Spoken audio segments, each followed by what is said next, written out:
ચતુર માજી એક ગામમાં એક ઘરડા માજી એકલા રહેતા હતા. એમને સંતાનમાં એકમાત્ર દીકરી હતી જે પરણેલી હતી અને પાસેના ગામમાં રહેતી હતી.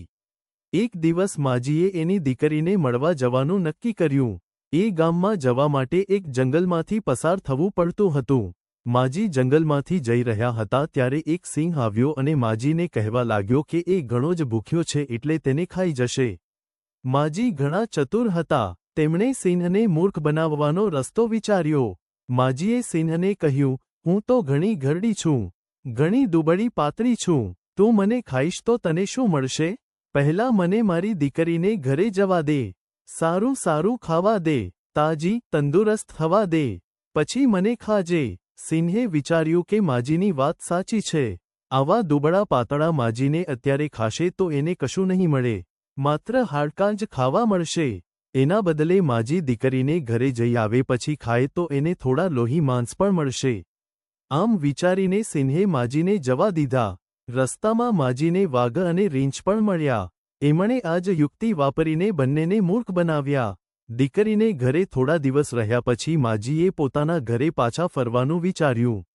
દીકરીને ઘરે થોડા દિવસ રહ્યા પછી માજીએ પોતાના ઘરે પાછા ફરવાનું વિચાર્યું. માજી જાણતા હતા કે એમને સિંહ, વાઘ અને રીંછ મળશે અને મારી નાખશે. એમણે એક યુક્તિ વાપરીને મોટી ગોળ કોઠી બનાવી. માજી કોઠીમાં બેસી ગયા અને કોઠીને અંદરથી ગબડાવતા ગબડાવતા જવા લાગ્યા. જંગલમાં સિંહે આ ગબડતી કોઠી જોઈ.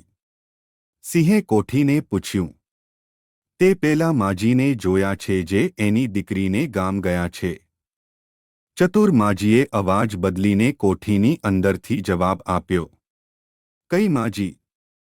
કયું ગામ? ચાલ કોઠી આપણે ગામ. આમ કહીને એમણે કોઠીને અંદરથી ધક્કો મારીને ગબડાવવા માંડી. સિંહ આવી પોતાની મેળે જ ગબડતી કોઠી જોઈને ગભરાઈ ગયો અને રસ્તામાંથી ખસી ગયો. આવી જ રીતે વાઘ અને રીંછ પણ ગભરાઈને ભાગી ગયા. ચતુર માજી સહીસલામત પોતાને ઘરે પહોંચી ગયા.